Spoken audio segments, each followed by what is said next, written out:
You are listening to Within Tolerance, a podcast for machinists by a machinist. I'm your host, Dylan Jackson of Proteum Machining, and this week I have our second intern and past guest, Justin Gray, back on. How's it going, Justin? Hey, thanks for having me for the whole week. Yes, it has been a fantastic week. I really appreciate you coming out. I really enjoyed it. Like I told you earlier, like even if you weren't engaged in learning, just having a friend out and being able to hang out all week is super cool, especially when it's usually just me and Brad in the shop. Yeah, I empathize with that. My shop is either just me and Ben or just me a lot of days.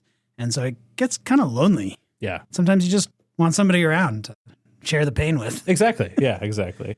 And it's always fun. I mean, you just had your ex-NASA colleagues out and we're talking about that. Yeah. It's always fun to just like get to show people what you do, even if like they do something very similar. So yeah, I appreciate you coming out.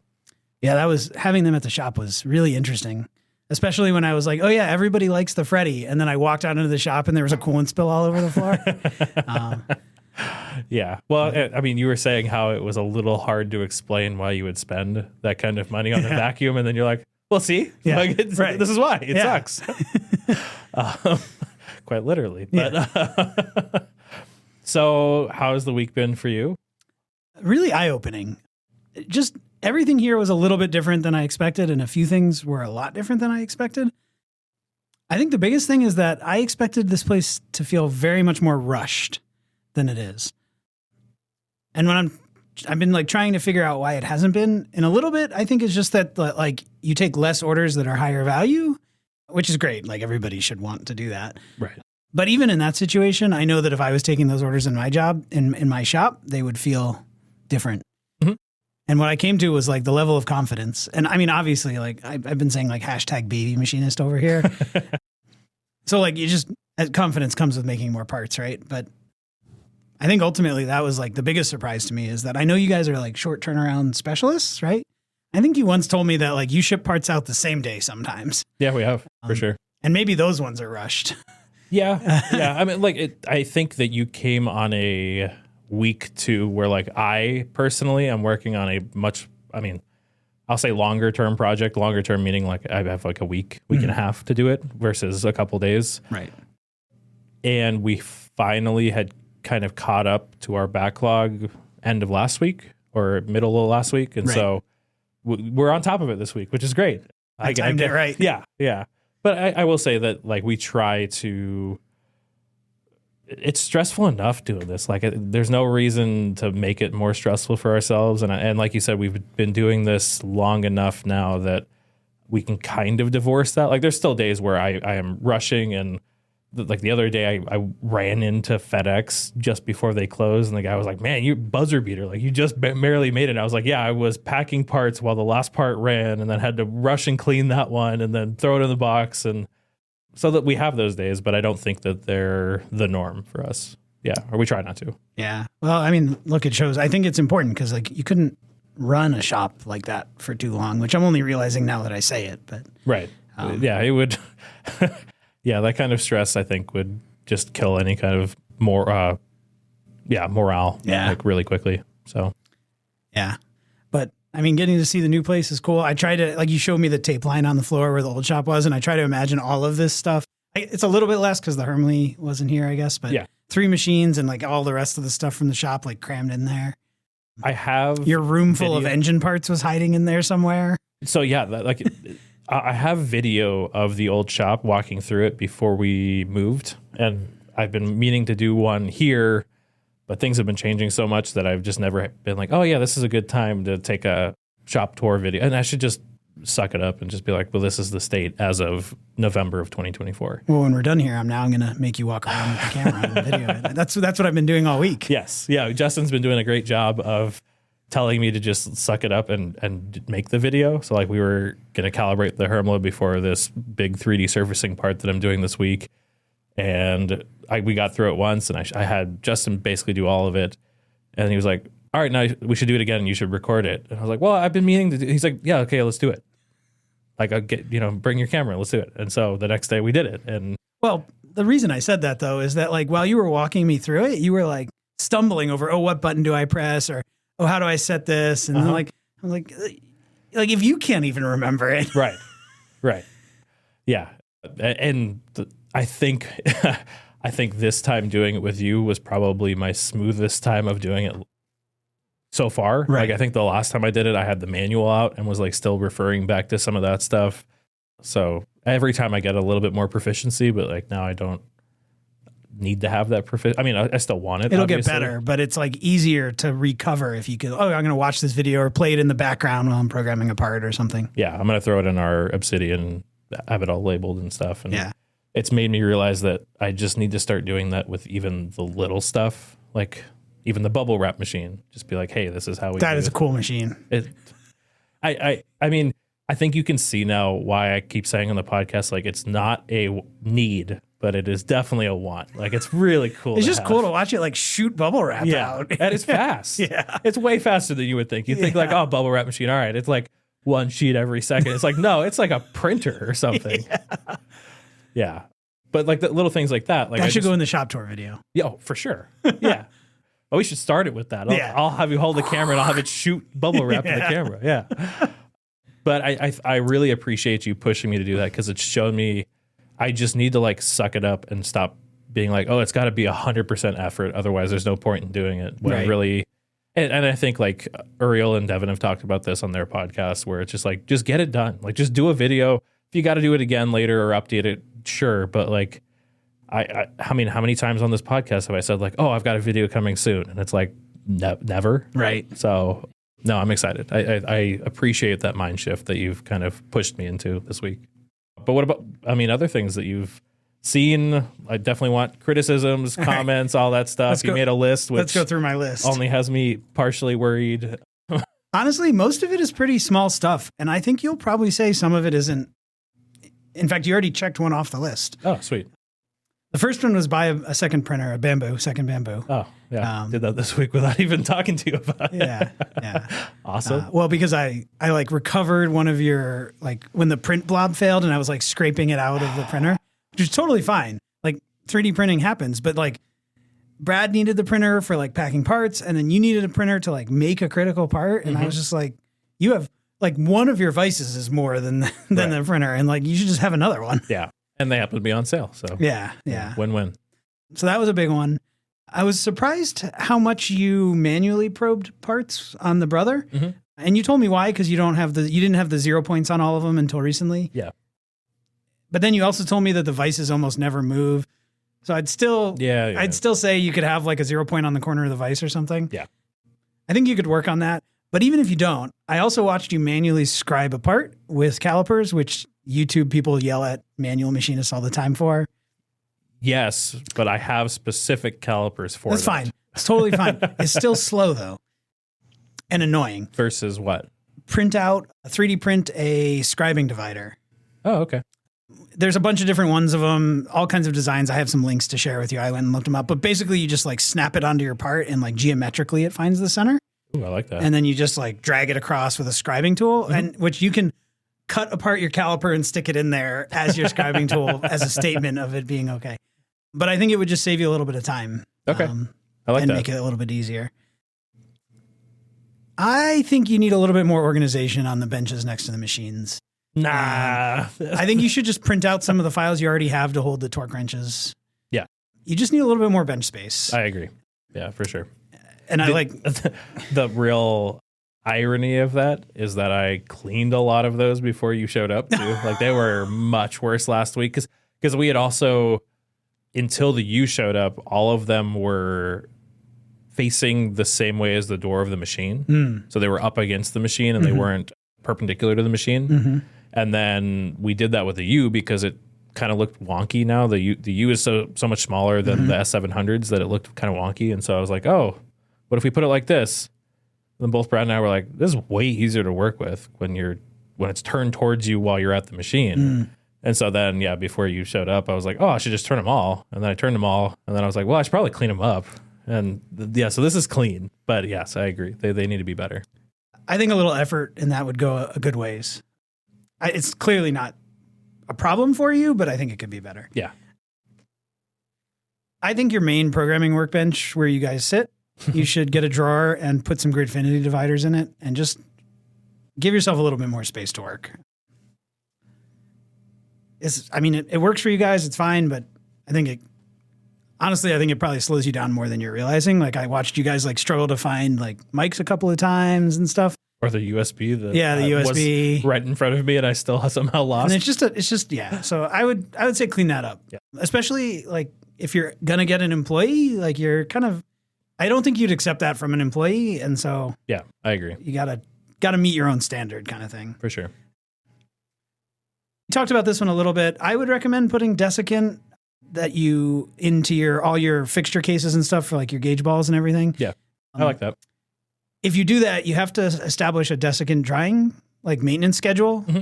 It's just because otherwise the desiccant can absorb enough water to become a problem. We talked about that, but also there's no point to it if it's not dry, so you have to swap it out. I guess the reason I wrote that down is that you had me clean off everything with ethanol before I put it back in the case. And I was like, well, now it's completely unprotected and you don't want to wreck these things. Now, I guess you normally oil them before you put them away, but sometimes, and also we just live in Arizona. So like surface rust on gauge quality things is few and far between. I'll say that. But also like a couple of desiccant packs is like, I think it's a great idea. It's nothing that living here I would ever have thought about, though. Yeah. Like not even Ohio over here. Right. Like it did not even enter my mind of like, oh, there's an easy way to like prevent stupidity. I don't know. Maybe somebody will like spill a bottle of like sulfuric acid or something on the floor in your shop and rust all your crap. So. Or you forget to wipe down a gauge before you put it away or anything like that. Like it's just not something I really thought about. Yeah. I was just dealing with rust on Sharon's car, and like my 1, 2, 3 blocks and stuff rust if I don't keep them oiled in my shop, even though it's air conditioned and everything. So that's rough. My garage was worse, but my shop is anyway.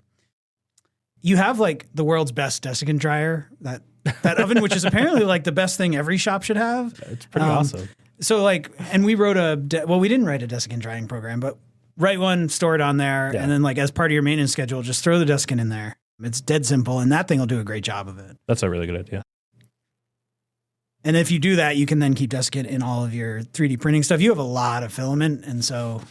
Yeah, I don't understand how it took you telling me that to realize, like, I guess we do have a fair bit of 3D printing stuff. Like, you were like, you need to do this. And I was like, no, like, 3D printing is not an important thing. And then, like, this week, I bought another printer because I realized how important it was, and bought all this filament and had you help me dry all this filament and use, Spencer Webb's fancy Mylar bags. And it's like, oh yeah, I guess it's maybe not like top mission critical priority, but like it's pretty important. So it's just a weird mindset change. Like I think of people in the community, like, Justin at PDX who like sells printed parts or, people like that like, I'm like, oh yeah, like those are the 3D printing people. Like those are the people who use it all the time and should be thinking about this. Or like Andrew Henry, who like constantly is, showing off lean stuff. And I just never kind of lumped it as that kind of priority in my head. And thinking about it now, it's like, well, yeah. So I'll turn that over and say, you bought the Bamboo and were like amazed that now you like to print stuff because like your Ender was, so I've had a lot of printers, like way back all the way, I think I looked and all the way to like 2010 I've been printing.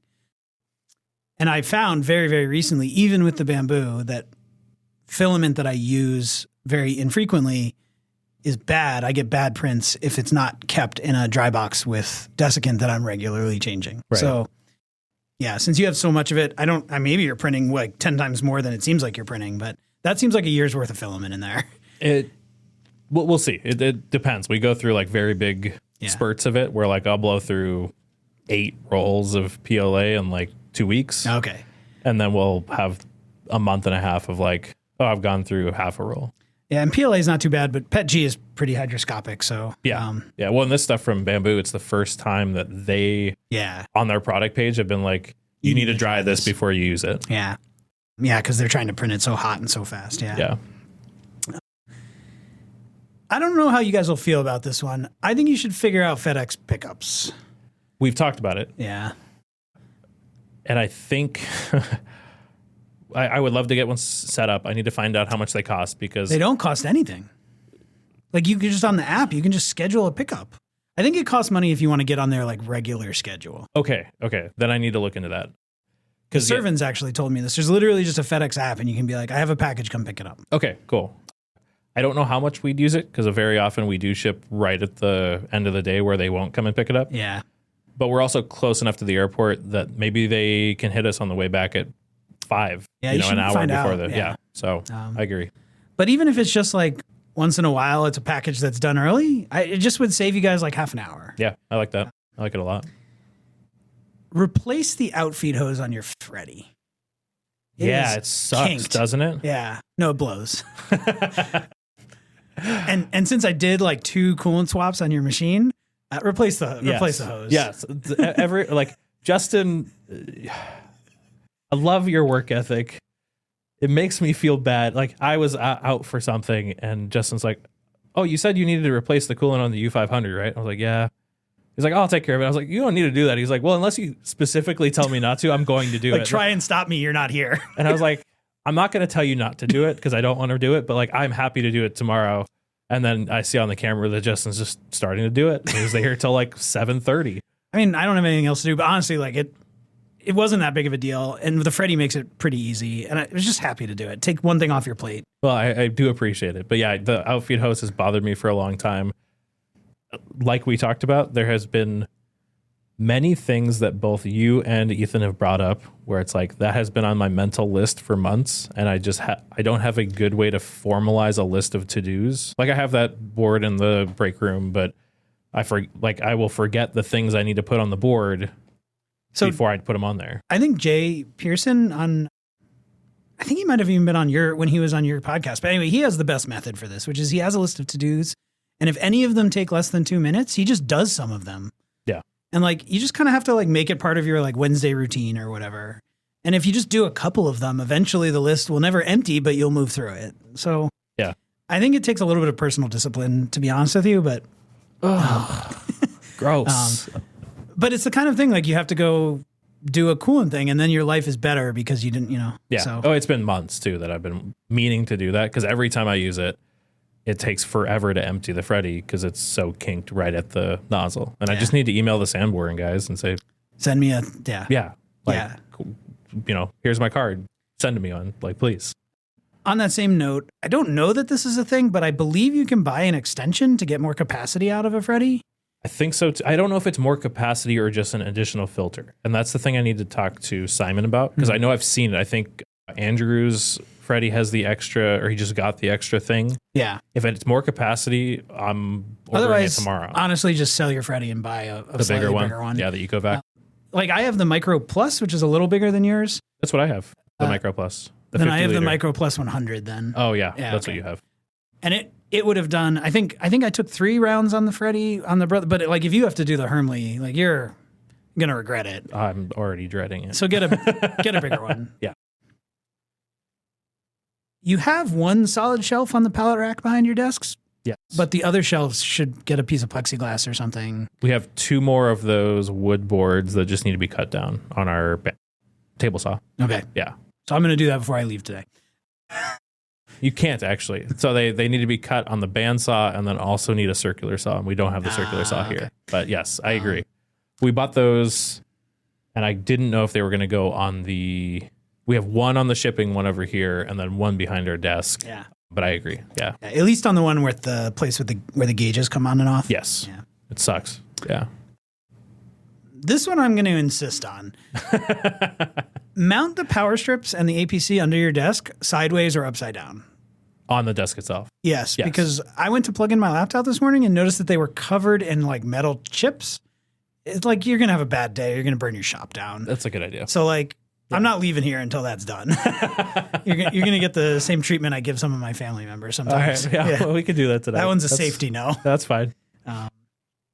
They're less accessible that way. It's annoying, but like you can't cover your electrical outlets and chips. I agree. Yeah. Sorry to shame you there. But. No, it's fine. Like I said, what's funny is we had those mounted at our last shop. Yeah. And then, but our desk was up against the wall. And so it was very easy to mount. And we just hadn't done it since then. Yeah. This one is going to be a little contentious because we've already talked about it, but I understand why it's contentious now. And I think it's interesting. You need to integrate the Z probe calibration macro for the Hermley so you can just call it. Like as long as everything's calibrated, like probe the surface to find the top of it, and then come down and take like 5 thou off, face it with like a toolpath or something, and then probe it again. And I know, like, so we talked about it and how like the effort of getting all of that integrated feels like too much when you can just do it. And I was like, it would take me like a couple of hours to figure it out. And then I realized it won't take you a couple of hours to figure out because like you're not all up on the macros and stuff. So just like pay somebody to do it. Right. Or like, you know, like send Zach an email and be like, hey, I'll give you $500 to do this. But like, I think it will make it a lot lower friction for you. And this is like my personal thing is that like macros like that, like maintenance macros like that need to be idiot proof. Because sometimes you're here at like 2 a.m. Right. And you're like really tired and you might forget something or you might have an employee sometime. And like, if that's something you don't have to teach them, then I'm going to email, well, actually anybody who listens to this can also tell me, but I'm going to email support and make sure that I can do the radial calibration before the Z calibration like we talked about. Because I think that that's a fantastic idea because that eliminates the whole part of it of kicking chips from cutting that surface. Yeah. And if that's the case, then I'm even more motivated to do that. But even if you can't do that, just automate the Z height calibration and then do the rest of it manually. Oh, the probe Z. The laser, you mean? Like all the way from laser to calibrate and then cutting with the gauge tool and then cutting your skim block and then probing. Like, that whole thing could be a macro in and of itself. Yeah. And then you can automate the rest of it on top of it, which would be great. But even just that part, then you could just make that part of your like warm-up routine is like it could warm up the machine and then do that. Right. I'm sure Ethan is listening to this and is like, dude, I got you like 90% of the way there. You just had to write the code. Yeah. But I understand now that like it was enlightening for me to realize like programming for me is not a hard thing. So it's just different syntax. So like I could probably figure it out. But the activation energy for you to get there is like really high. Yeah. And so that's why it feels not worth it to you. So I get it. That's fine. Like call in a favor, you know, pay somebody to help. But like you should do that. I agree. And you should do it on all the machines. Like the brothers, if you're going to do that Z setting on all of them, then do it there too. Yeah. So it is written and ready for the U so far, and I need to do it for the rest of them. Yeah. If I decide to change all the other ones to that same method of like putting a block in and skim cutting it, which I think I will. Like, yeah, it just makes more sense. Don't have to worry about the Z-axis encoder or anything like that. Well, also just for consistency on all the machines. Like, how do we set Z? You just put them in and run this program. And then, also, it would let you share a calibration palette across all the machines if you wanted to. Right. Yeah. Yeah. Here's a list of smaller things that probably aren't worthwhile, but that I'm just going to tell you anyway. The two ones are, I don't love your water solution for like how you have the hose running to your coolant thing. Okay. Because there's not a ton of room between the machines and the wall. And so like when you have to drag the coolant bucket like over to a machine to fill it or the Freddy, like you're navigating like the electrical cords and it's just like a pain. And it's not something you have to do all the time, but like filling your machines, this one I think in particular, because you're looking at that liquid tool system maybe, so the problem is going to kind of solve itself. Yeah.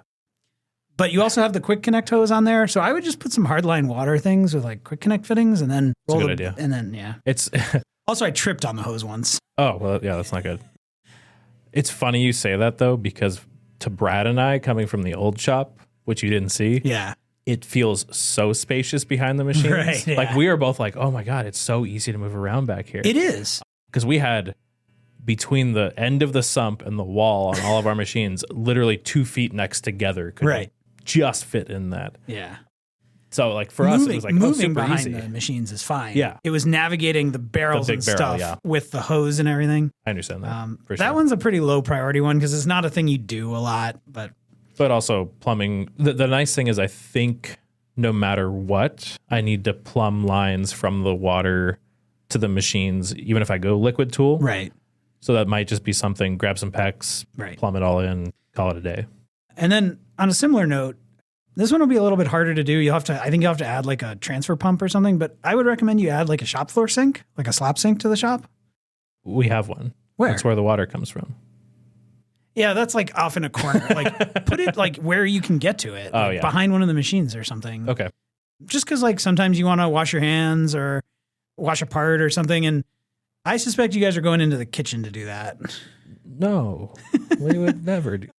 So just get like a stainless steel shop or even a plastic one. Or like we have one in our shop with a transfer pump. Mm-hmm. And I just like every time I need to use it, I'm like, yes, this is the thing it should be. Right. So, but that's it. That's my whole list. Really? That's it? Yeah. All right. That's doable. I can solve this. It's fun. I enjoy having people. Like I told you, I talk to a lot of people on the show. I'm active in social media, whatever. But like for the most part, I'm building the shop in a vacuum. Like it's Brad and I come together, spitball and thinking that we're doing the right things. So having somebody here with outside experience and different experience is just so valuable. Of like, dude, why are you not mounting your power strips? Like you're gonna burn down your shop for something stupid like that. Yeah, that one's not okay. We're gonna fix that one. We'll fix it right after this. It's fine. It's literally a 5-minute job. It's just one of those things that we don't think about.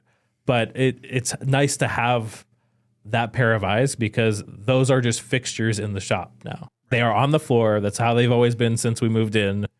It's been 10 months. Like you just forget that it's an issue. Right. So I appreciate that. Yeah.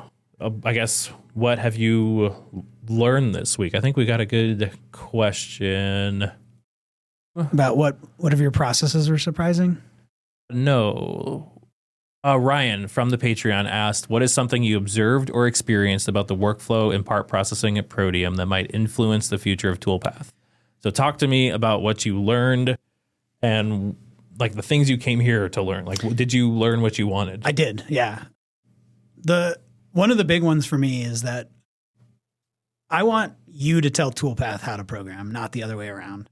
And so this sounds like kind of a small thing, but like if you have a contour surface that comes, it's like a computational thing we've been dealing with. But like sometimes people will do the fillets wrong and you're in the flat next to a fillet has a little sharp corner. Mm-hmm. So you have to ball mill the flat, at least a little bit, right?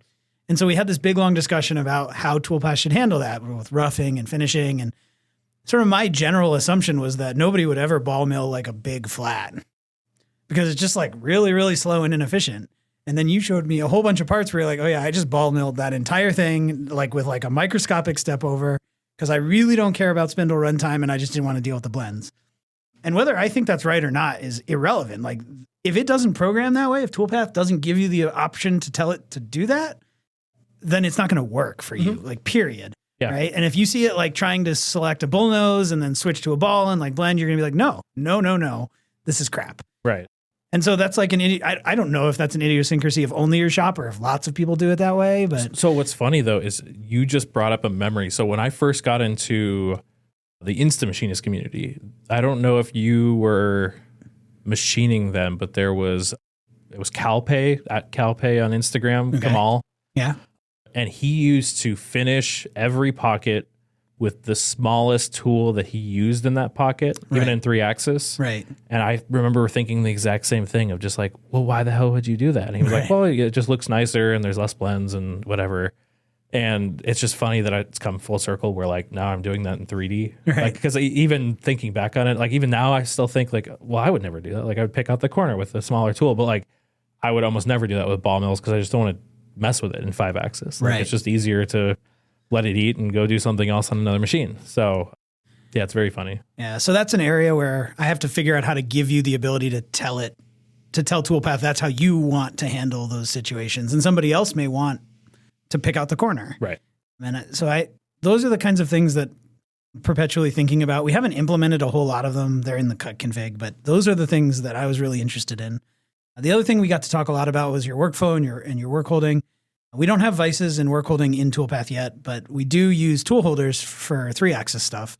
And obviously the big thing going 3+2 is you need to have work holding in there.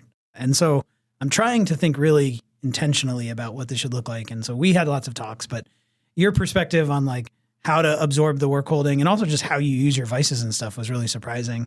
You've talked a lot about moving over to Lang and stuff. So I was a little surprised to see the orange vices on the table. I knew you had them. I knew you used them, but I figured you'd use them for mostly bigger parts.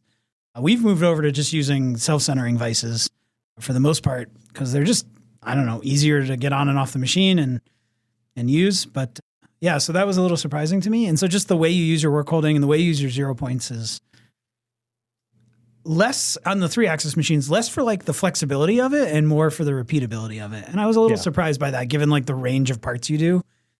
Well, and that's why we stick with the orange vices for a lot of things because, yeah, I could change from a 125 to a 77, or I could have one 6-inch orange vice right. that handles All of it. 100 thou part to a 10-inch part or a Right. 12-inch. I can't remember how big I can, on the outboard sides of those jaws, I think I can hold 14 inches on the orange vices. Oh, and it's so obvious in retrospect, but like one of my biggest frustrations with the orange vise was that if I needed to switch to the outside jaws, it's just like a process. And it's great that you can do it, but you guys have the Talon grips or something. You have like grippy things on the outside, and then you have carve smarts for when you want to use the inside one. I was like, oh, that's a way better way to do it.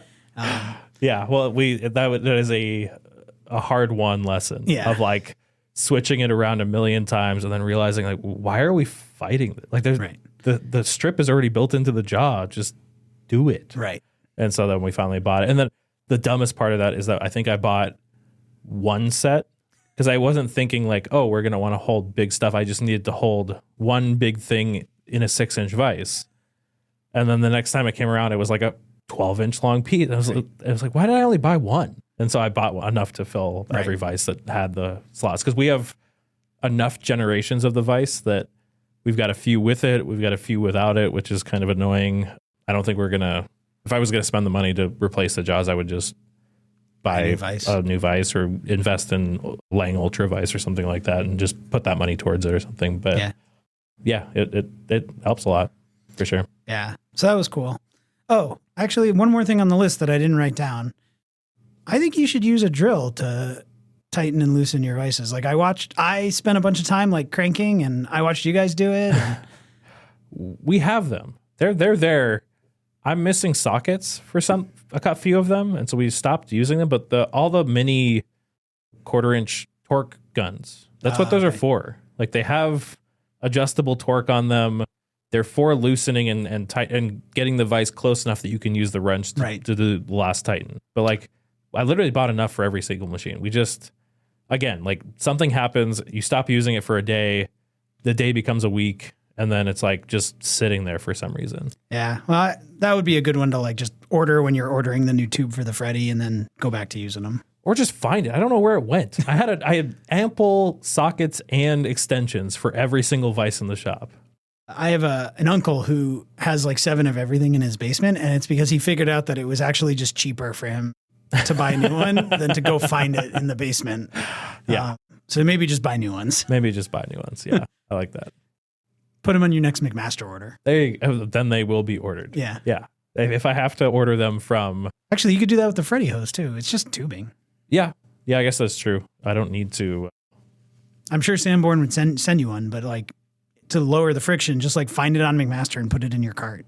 And I wonder if I should just find they have the spring encased ones, crust proof ones, kink proof. I feel like I just got rid of some of that hose too because that size though, it's big potentially because the pre-Speedio brother we had, the TCS2A, used that kind of hose. And we bought like the fancy Japanese matching brand that matched the one that was in there.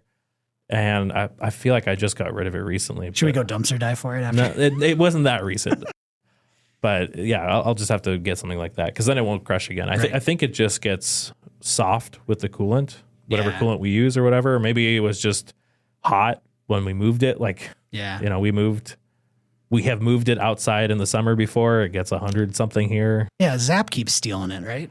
Yeah, he has. He's had his turn with it. So I just need to replace it. I agree. It's been far too long.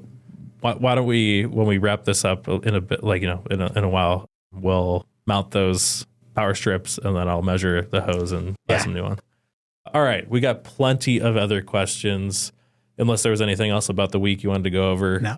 So speaking of Zap, he from the Patreon asked, if you're comfortable talking about it, what brought you to AZ and how much Soylent did you bring? And did you get a burrito here? And if it did it have meat? So I actually just came for my shop intern week here. And to be honest, I hope I get to do more with other people out there in the community. I really need to have pictures in my head of like all these different shops. And so that's what brought me here was my shop intern week. So if anybody else wants to have a guy come change their coolant for a week and stare at them and criticize their shop, I'll be there. How much Soylent did I bring? Zap, believe it or not, I brought no Soylent. I debated bringing it, but Dylan insisted that Proteum was buying lunch while I was here. And I usually go out to dinner when I'm on travel. And there was breakfast at the hotel. And so I just didn't need the Soylent. But otherwise, I would have brought 2 bags or 3 bags of Soylent. We had Huel here too. You did? Yeah. I might have to try that, All right. actually, since it's here. Yeah, just to see what it tastes like. Of course. Yeah, okay. And then did you get a burrito and did it have meat? I did get a burrito, and I ordered a vegetarian burrito, and I got like a third into it and realized, no, there's meat here, which is fine. I'm not like a strict vegetarian or vegan or anything. I try to eat like mostly vegan on many of my meals. When I'm traveling, I'm less strict, and when I eat out, I'm less strict. So it was fine. But yeah, it was like surprise, carne asada vegetarian burrito. Well, and they screwed it up because you guys thought that you had just switched my burrito and yours because I wasn't here for lunch, but you guys ordered me one. Yeah. And then I came in and started eating mine. I was like, no, this is what I ordered. This is the California burrito. Yeah. Like, what are you talking about?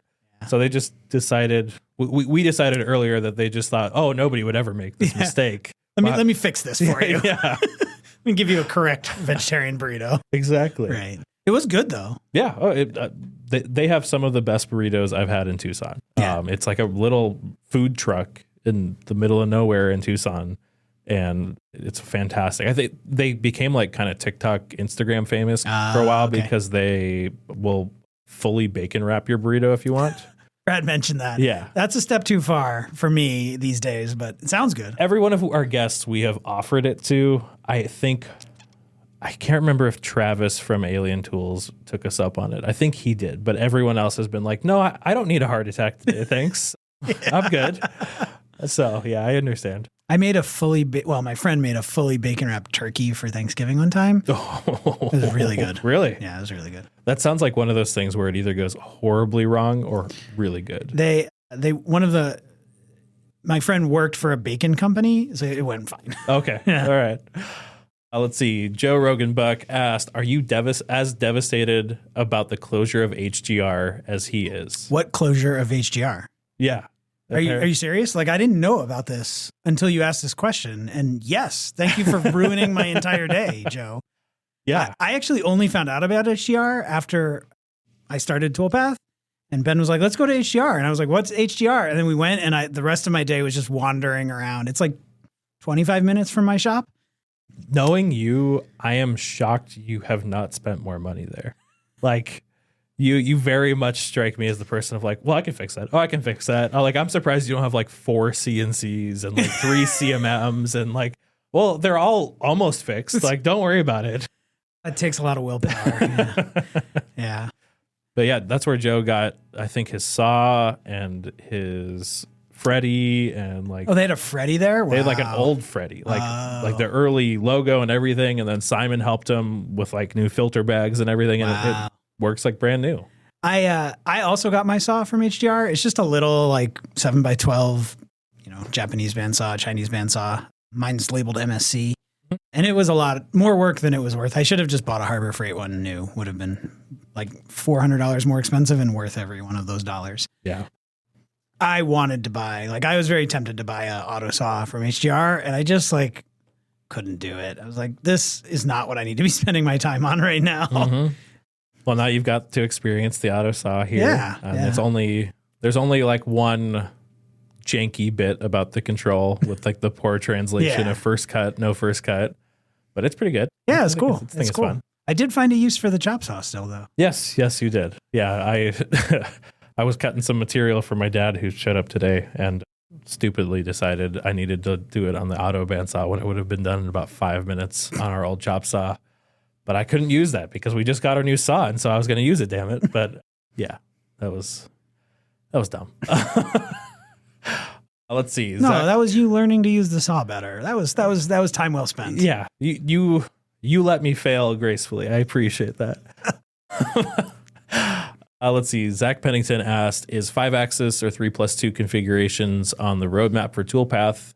And will you integrate into other cam systems like McMaster? Mastercam. Actually, you can buy a cam system from McMaster. Did you know that? You can just order NX. No, I'm just kidding. Oh, I was going to say, I would believe it. You can buy a robot. Why wouldn't you be able to buy a cam system? So yeah, is 5-axis on the roadmap, and are other cam systems on the roadmap? We don't plan to support 5-axis. We don't think it's an important part of it. No. 5-axis is farther out on the roadmap. Simultaneous 5 is harder because of tool clearance issues and things like that. Also, tool matching is more challenging. 3+2 is on the near-term roadmap. I hope to be able to get to 3+2 in 2025. Okay. The big thing that's holding me back from it is actually getting work holding like into the system in a way that a user can use it. Because I could do a stunt where I showed some 3+2 stuff. I don't want to say it's easy. It's not easy, but like we have the raw technology to do 3+2. I could show it where I like made all the tool holders really big and stuck it out far enough that I know it's not going to crash and it would like look cool. Right. But I would not dare give that to anybody else because like it's like one of our core philosophies is that like the AI has to be smart enough not to crash the machine. And tool matching is a critical part of that. And so like it doesn't matter if the tool fits if the tool doesn't fit with the holder. Mm-hmm. And that's like sort of a problem in 3-axis. Like you don't run into that too often. It can happen. But it's like a problem on every toolpath for 3+2. Right. So it's just, I just am not going to do it until we have that work holding. I do have a plan though. You and I talked about it. And so we have a plan to integrate some of the stuff from Phil Mestenhauser's stuff that he did at AU. Yeah. And allow people to sort of define their work holding and pull it all up from Fusion. So I hope to be able to get to that at the first part of 2025, like January. We're working on clearing out some other backlog of sort of table stakes stuff that we have to do. And then once that's in there, then 3+2 will be shortly behind that is the goal. The other big challenge there, which I've learned just playing with the 4th-axis, but also got to learn talking with you and watching you work, is that the order of operations in a 3-axis is a little bit less critical than in a lot bit less critical than in a 3+2.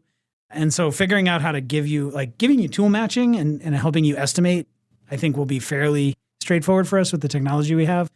I'm not sure how to handle the rigidity issue and sequencing. So I think for a good while, Toolpath will like help you pick out your tools and give you like a jump start, but it's not going to be able to fully program that part, except for really simple like stuff where rigidity isn't an issue. Yeah, that's a hard nut to crack because it's not like you're going to implement third wave right or 10x the cost of Toolpath or something like that. Like you can't really. Yeah, and even the compute time alone. Right. It's just so we have to come up with some kind of heuristics or some kind of understanding of just like simple moments or something.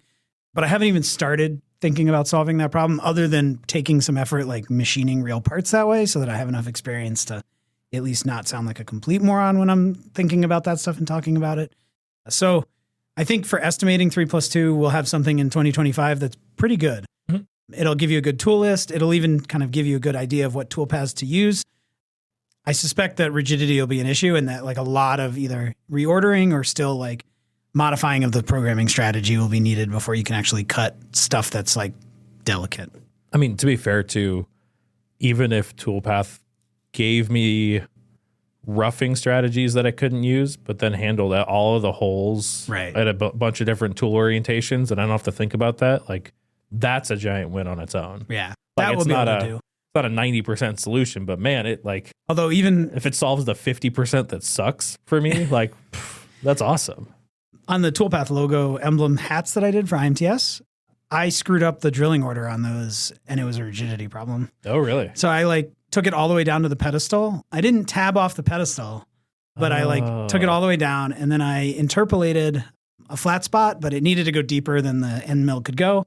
So I tried to drill it, and the first time I did it, I watched the part like bend as I was drilling. I mean, it was fine; it didn't hurt anything, but I was like, yeah, that's not going to work. Mm-hmm. So then I had to do it when there was more stock, and I had to interpolate a bigger flat spot. Anyway, but so even drilling rigidity can sometimes be a problem. Oh yeah, well, and that's not even to take into account prints or anything like that. Right. Like if you had tight true positions on those holes, it's like, okay, I got to take into rigidity, but also like, I can't have these holes now move to my datums when I take away some more material to get rid of that rigidity. Like the whole thing just becomes kind of a really tough juggling act, I think. Yeah. So I don't know that Toolpath will be able to solve that part of the problem for quite a while. I think it just doesn't have enough information to do it right now. Yeah.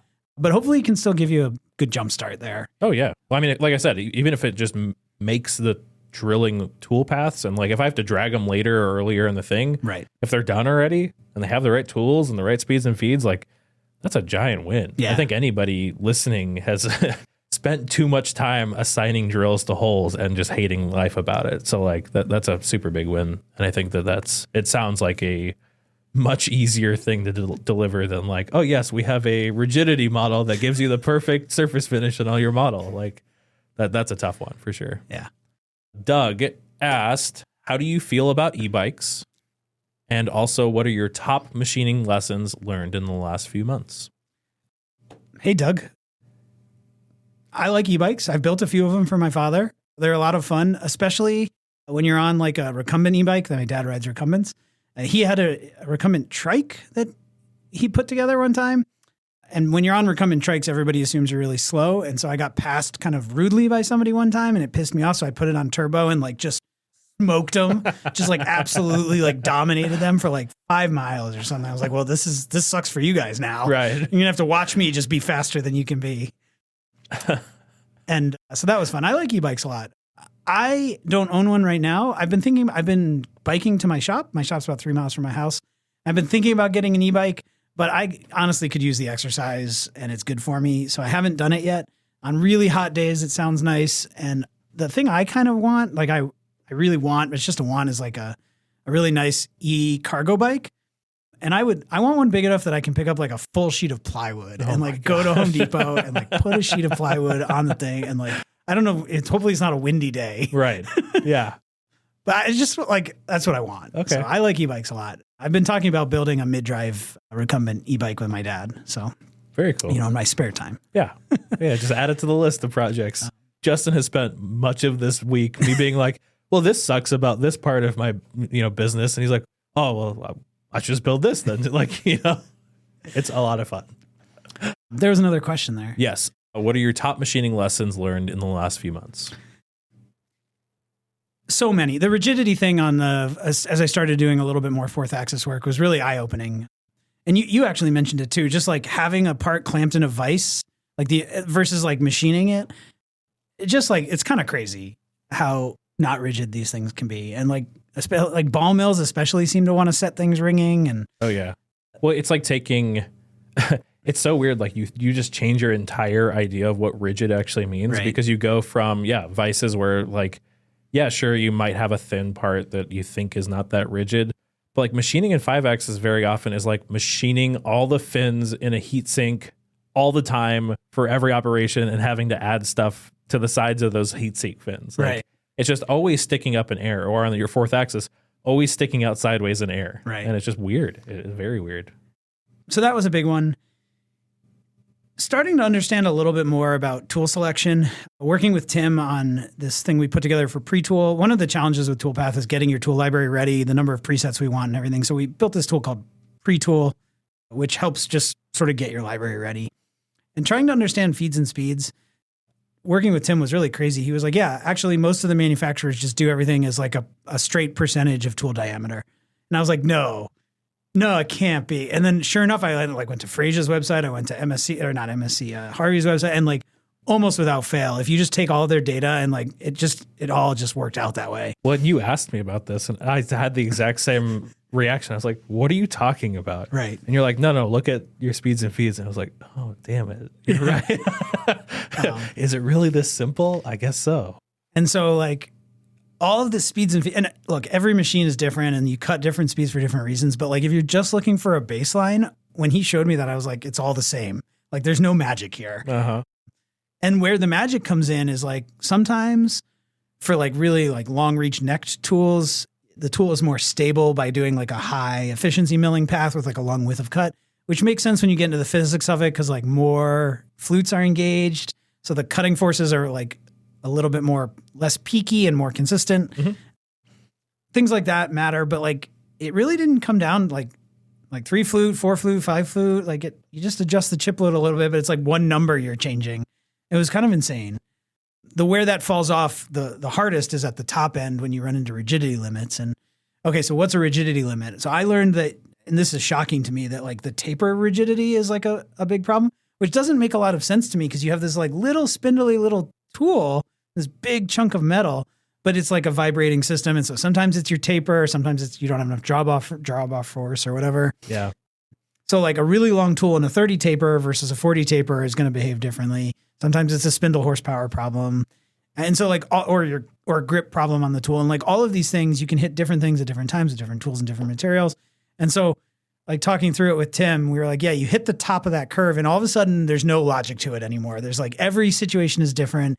And like what works fine on one machine doesn't work fine on like the exact same machine with the same tooling. maybe because the spindle's not in as good of shape. And so we just kind of gave up on like trying to solve that top problem. And we basically just said, like, just tell us where the limit is. Because once you hit that limit, you just kind of flatten it off and like kind of hold constant power. It's not really constant power, but you basically just try to stop cutting any harder, no matter how much bigger the tool is at that point. And it'll probably kind of work-ish. So how do I quantify that to Toolpath? Like what you can't metric right am now. I giving to You can't right now, Okay. but in pre-tool, I would like to give you the ability to like change the set point. So like right now, Tim just made some pretty good set points that'll work for pretty much any 30 taper or 40 taper machine. But like, will that be like, will I give you an MMR limit, or how are you going to backtrack that? Because I think the problem there is that a lot of people don't know where that limit is, or if they do, they know it on a per tool kind of basis. And that's how you'll give it. Okay, so you'll just say like, hey, my 1/4 inch cannot go faster than 150 inches a minute. So we this is a little bit of a simplification, but we basically say like, tell us the smallest tool you care about and tell us the first tool that you run into a rigidity limit on. And then you basically give us like data at the bottom of that and data at the top of that. And if you want to give data in between, you can, but linear is probably fine for 99% of people. Mm-hmm. And then basically outside those two limits, we just hold it constant. Cool. And so you just kind of have to know like, okay, well, I have rigidity problems at a 1/2 inch and above. And so I'll set that point. And we don't have the interface for you to set that data yet. It's all just kind of hard coded in pre-tool, but that's how you're going to do it. So you'll basically say, I like to run this hard with this tool, and that's my limit. And everything above that is going to ride that limit, please. Awesome. I hope that works for people. It's as good as an option as I've heard yet. Right. I mean, I think that's just it's a weird that as machinists, we haven't really thought logically about that. Like I mean, the idea that chip load is a function of tool diameter never crossed my mind. And it have 100%. Like, it's not like I'm that dumb in math. Like, you know, I don't know, for such a simple relationship that should have been on the minds of many people and discussed you before. Just put it in your fusion as an equation and never think about it again. Exactly. Like that's what's so crazy to me is that so many of these things have been quantified forever in, you know, like machinery handbook and stuff like that. And never once has anybody ever told me like, oh yeah, it's just a function of tool diameter. Like that would have blown my mind at any point in my career, especially that I've gotten this far. And then you told me about it and you showed me graphs. So you're like, no, I have the data to back this up. And then I started doing some calculations, you know, and I was like, damn it. Yeah, he's right. I hate it. So, yeah, that's still kind of blows my mind. This is a really good time to take a short break. Give us an update on Toolpath. Like we haven't talked since before IMTS. You guys absolutely killed it at IMTS. I don't think anybody doesn't know that at this point. You guys were, you know, the belle of the ball. Everybody wanted to hang out there. What's new in Toolpath since we last spoke? A lot of what we've done since IMTS is actually trying to fulfill the promises we made to folks who came by the booth and talked. So a lot of effort has gone into making the toolpaths that export from Toolpath into Fusion better. Better both in terms of having less of them, so adopting more 3D roughing strategies instead of 2D roughing strategies, and just grouping things together, like making sure when you drill, all the holes are grouped together. A big one that Jan did recently, Jan's one of our developers, automatically finds the tip offset you need for a chamfer tool so that you can hit all the features that are selected. And it does it a little smarter than that. So it like groups as many features as it can. And then if there's like features that have non-overlapping ranges of tip offset, it'll separate them. I've personally sat there like messing with the tip offset in Fusion to like get Toolpath to show up for all the features. So I'll be happy to have that capability in there. Beyond that, it's been a lot of refinement. We're adding Parasolid in. We've been using Open Cascade. I don't know how many people listening will know the difference between those two things, but I'm sure everyone has heard the word Parasolid and knows of the file type. I don't think they understand the technology. Most people, me included, did not understand the technology behind it and what that allows you guys to do. So there's a CAD kernel, and there's really only 2 or 3 CAD kernels out there for all the CAD systems. And there's one open source one called Open Cascade. And it's great that it's out there and it's free and it's awesome, but it's not like an example like Linux where open source is like awesome and has taken over the world. It is just far inferior to the commercial CAD systems.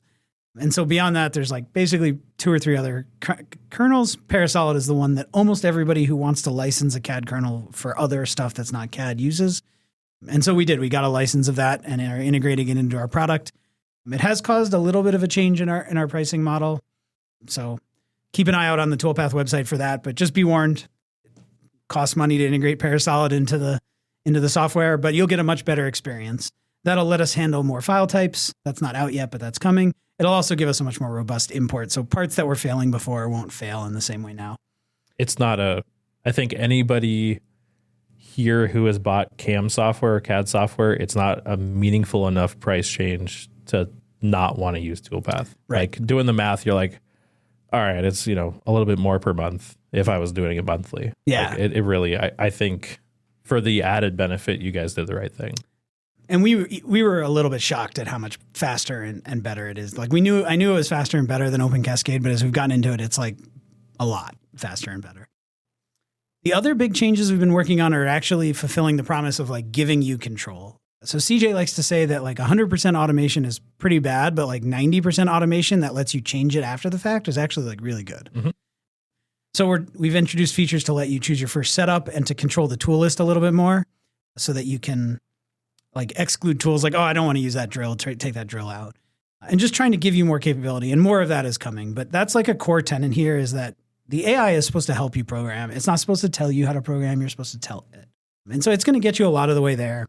Like giving you more capability to customize that in Toolpath itself in the web interface is useful, even if it's just for improving the quality of the estimate. It's awesome. Yeah. Like I got to play with it today for the first time with you watching over and like, man, it's slick. Because it's something that we had talked about a long time ago. Yeah. Like, and that was something that I knew you would have to have. And like seeing it now in the flesh is like, oh, this is sick. Yeah. So the next version of that we're going to work on starting soon is we'll let you control all the setups. Like, oh, this AI, we didn't like anything. Or sure, I like the setups, but I want to move features from one setup to another. So that's coming next.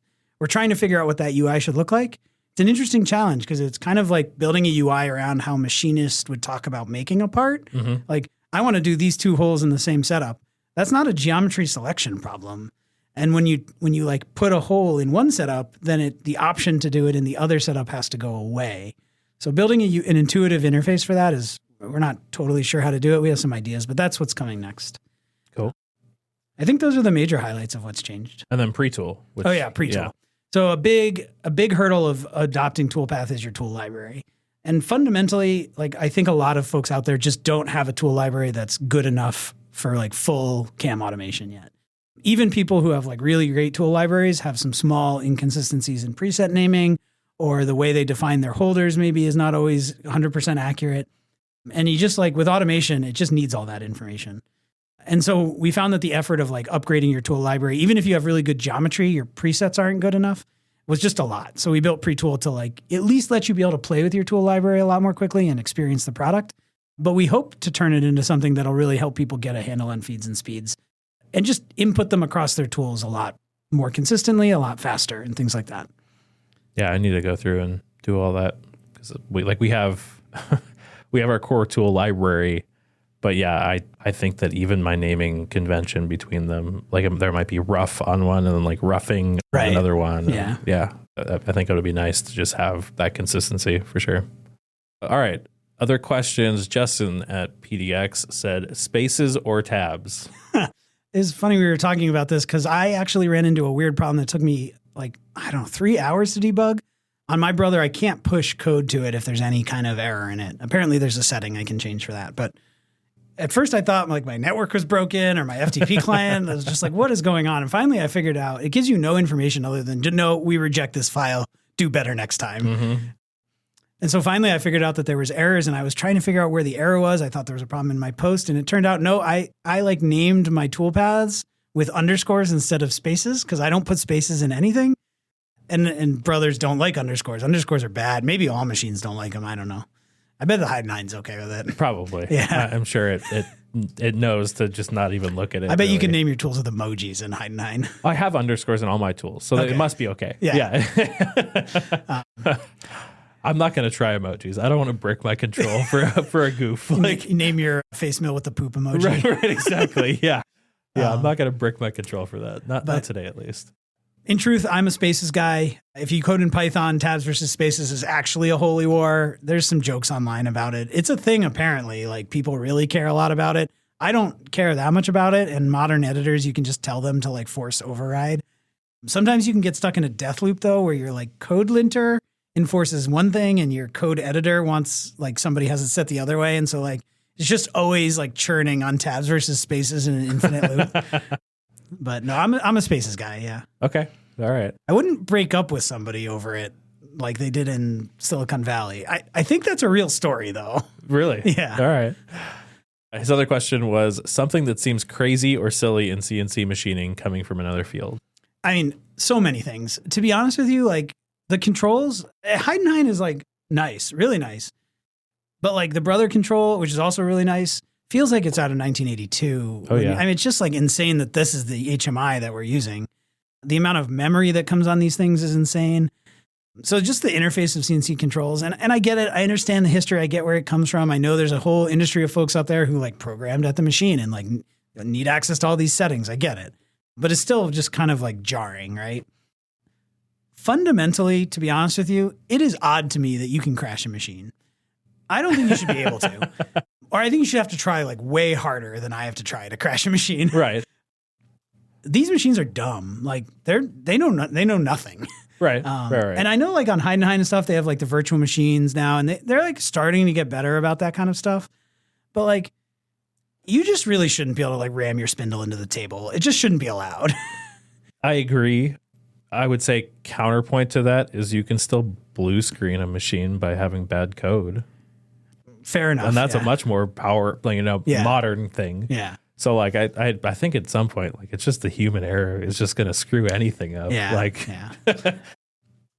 Beyond that, I would say the amount of energy that goes into like drilling holes is insane. Like, how have we not figured this out yet? Like, Toolpath will solve it. We'll solve it. But also, like, how is Toolpath going to be the one that solves this? Right. That's kind of insane. Yeah, it's almost 2025 and this is still a problem. Like, kind of not okay. Yeah. Beyond that, I would say I've been a little bit surprised at how open the modern instant machinist community is, because there's this like culture of not, right? And so I haven't had to experience that. I've met a few crusty machinists and I've worked with a few crusty machinists from my time at NASA, but I haven't experienced that. And so that has been a little surprising to me. I expected like a much bigger battle on my hands than I've had to like just get people's opinions on how to do stuff. Right. That's a good surprise. Yeah. I'm happy to hear that. Yeah. Yeah. As somebody who has worked with my fair share of crusty machinists, like even I've worked with people near my age that just learned from so many crusty machinists or they were crusty machinists. Crusty by osmosis. Yes. Yeah, exactly. Right. So yeah, it's really nice to hear that that's the community that you're coming into. Like I think it's like I think I've said it before on the show that the instant machinist community is like the best community I'm a part of on all social media. Right. Like it just sets the gold standard. Like you go to like the machinist Facebook group and you're just like, ooh, all right, never mind, bye. Like this is not no way. And that's better than practical machinist forums. Yeah, exactly. Yeah. So yeah, it is a really good community. Let's see. Ryan M said he wants to hear more about your NASA optimization stuff and what's the best practical uses for it. So like we've kind of gone into it, but like what does this program that you developed actually do? Like you kind of talked about it a little bit with Jeff at IMTS, but like, yeah, what does it do? So the program's called OpenMDAO. And I don't know, I'm a little afraid that people are going to get bored. So I'm going to try to keep it really high level, and Ryan ping me and we can go deep. But it's an optimization software. It does, in short, if you know what FEA or CFD are, finite element analysis or computational fluid dynamics, they're basically really expensive simulation programs. And it specializes in helping you apply optimizers to that. So if you don't know what an optimizer is, the joke is it's a computer program that instantly finds every bug and weakness in your model, period, right? So kind of like a 5-axis machine is to programmers. Yeah. Yeah. But its goal is to like help you get the biggest of a number and respect constraints. But these like incredibly computationally expensive systems that a lot of engineers rely on nowadays can't use optimizers. And so when you deal with things like aircraft, you have a lot of degrees of freedom. So like how many different degrees of freedom if you're trying to solve a problem in machining, like a rigidity problem? how many different variables can you consider in your head and like create an experiment for, right? Like, okay, is it the holder? Is it the spindle? Am I running out of horsepower? That's 3. Right. That's probably your limit. And like beyond that, you're starting to get really saturated. Yeah. In the engineering world for like modern aircraft, like 10 is a small number and like 1,000 is like not unreasonable. And there are some problems with geometry that have like millions, like when you design a wing or an impeller or a turbine disc, can have millions of design variables. And so OpenMDO is a software that helps you do that optimization, and more to the point, it helps you do coupled optimization. So a place where that would be relevant in machining would be like thermal models for machines. You have a structural rigidity issue, and that rigidity is affected by the thermodynamics of the machine. Hotter it gets, the internal stresses in the geometry of the machine change. And so if you wanted to design a casting with the specific goal of making it really rigid and really thermally stable, or like rigid under thermal change would be a better description. Mm-hmm. That's like a coupled problem because the two things affect each other and you can't design one without changing the other. And so you could use OpenMDO for something like that. NASA, I did it for like designing aircraft where the engine was like embedded into the fuselage and was ingesting the boundary layer. And that was like actually what I did my thesis on. And it's really cool stuff, but also like super mathy and super boring. So if you want to talk more about it, hit me up. I'll do like an Ask Me Anything or something. But okay. Yeah. I would love to know more. Like, we are deep in the area of like, I don't know what I don't know. And so like, I don't know how to ask good questions to know more about this, but it does sound very interesting. He also said that he loves his Toolpath magnet cornhole. Oh, that's cool. Thanks so much. We have it in our shop too. And I was showing my son and he's never actually played cornhole, so he didn't get it. But it was the first time in the last 2 years that my son's 13 that I was better at a sport than him because he didn't know how to throw the magnets to like tag them on there. So it's really cool to see those out on folks' machines. We have actually, I think we're out of them now, but we'll probably get more. So sign up for Toolpath if you want to get one. There you go. Yeah, it's on the side of our F600. Yeah. Let's see. Tron Industries said, are you planning to expand into turning at some point? Would love to get into turning. I can't tell you when. I hope it's within the next 3 years, but I can't promise that. We just need to nail milling. It's the harder problem for estimating. We've talked to a number of people who say that they don't really struggle with estimating for turning in the same way. Obviously, programming for turning is easier and harder all at the same time. Like, right. And so it's just I don't know. I need to conquer milling first. Right. Yeah. Oh, I would imagine the jump from 3 to 3+2 is much smaller than. Like, is turning basically a rewriting of a lot of the code? Because, like, it's a completely different removal type, right? I don't think it's, like, a fundamental rewriting of it. It's like... I guess it's just, like, spun geometry versus, like, pocketing and things like that. Yeah, but yeah. Still, like, it just feels different enough that it's going to be a significant hurdle. It's more... I think it's more about, like, the fact that, like, the sequencing in which tools you use is so much less well-defined in turning, right? Like, If you have a pocket with a 1/4 inch radius, there's probably like 3 tools in your library that you can use to mill that pocket, right? Unless somebody made it like 20 inches deep, in which case it's a no quote. Right. But like hopefully Toolpath can tell you that. Yeah. But like on a lathe, it's just like whatever tool you feel like using is probably going to work for the most part, right? And so like it'll remove the volume, right, whether or not it looks how you want or whatever. Yeah, I understand. Yeah, and then so it's just such a different world. Yeah, we started with milling. We felt like that was the harder problem to solve. I'm not sure it is the harder problem to solve anymore, but it's the one we're going to solve first. And when we get there, yes, we'd love to do turning. I'd love especially to do like mill turn and stuff. Even to just let people say like these are turned features, and like the rest, like I'll do that part, but these are turned and then milling. Like that, I would love to absolutely do. But we got to get milling first. So, I can appreciate that. Tux Garage asked, favorite part about being in the Speedio Brotherhood? My favorite part is honestly like making it do rapid tool changes and like present the part at like warp speed at the end of machining to somebody who hasn't seen a Speedio before. Uh-huh. Speedio was like holy grail machine when we bought it. Like Andy was super excited about it. And so the first time he came out, I was like, you're not ready for this, because he runs a Tormach in his garage. And he's like, it'll be fine. And I'm like, I hit go, and he like jumped back, and he's like, whoa. Yeah. And I've gotten used to it now, but like the sound of a tool change, it sounds like it's crashing. Oh yeah. And so it's just, I don't know, it's just kind of cool. No, it really messes you up to like look at other machines after you've run a Speedio. Because I know when I started posting videos of the U500 running calibration cubes, I had so many people DM me and they're like, it's so fast. And I was like, I don't know, it felt kind of slow. Like I was hoping the rotors would be a little faster. And like it was, it just ruins you. Actually, my favorite part is something they've taken away on the D00. Pause. The door, yeah. Although it bit me because I didn't run the Sile for a while. And so I ran the Sile and I just opened the door and covered myself in coolant. I was like, and I'm like, what just happened? And then Ben was like, you've been running the Speedio too long. Yep. His other question was, what's the next big feature from Toolpath that you can't wait to finish? So is there anything you can share? Yeah, the ability to move features between setups is the one that I really can't wait to finish. I think that'll be like a big sort of step change in the way you feel when you interact with Toolpath. And it sounds weird to talk about feeling, but like, again, AI that you can't correct is like infuriating. AI that's like pretty good. And then you can be like, no, change these 3 or 4 things. Now it's great. Okay, push it to Fusion is like pretty chill. Yeah. And so I'm really excited about that. And then after that, work holding, epically excited about, because like right now we're pushing parts down into like free space, which is how I started programming. And it feels dirty. Yeah. I mean, I think that there's, me included, a lot of people that still do that for 3-axis stuff. So it's not unheard of. Like you're definitely, I wouldn't say you're like behind the curve doing that. You're just not doing. It's different with automation though. Yeah, exactly. Because like you're not doing like what is the ethos of Toolpath. Yeah. It's different. Yeah. Because the automation has to know that it's not going to crash your machine and know that it's not going to like ram into your parallels and like wreck your drill and scrap your part. Right. Or like kiss your Talon grips or whatever. Nobody does that. What are you talking?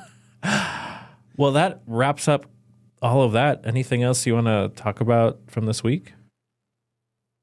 No, I think that's it. It's been a great time. I really enjoyed it. I hope I get to come back sometime soon. Like Brad said, and I completely echo it, you are welcome anytime. You've been a great guest. It's been a ton of fun having you. Yeah, I'm more than happy to have you back anytime. I hope it, as long as it doesn't burn down from an electrical fire before I come back. We're going to solve that right now. Yeah. We got a little bit of time. Knock on wood. Yeah, we're going to take care of that.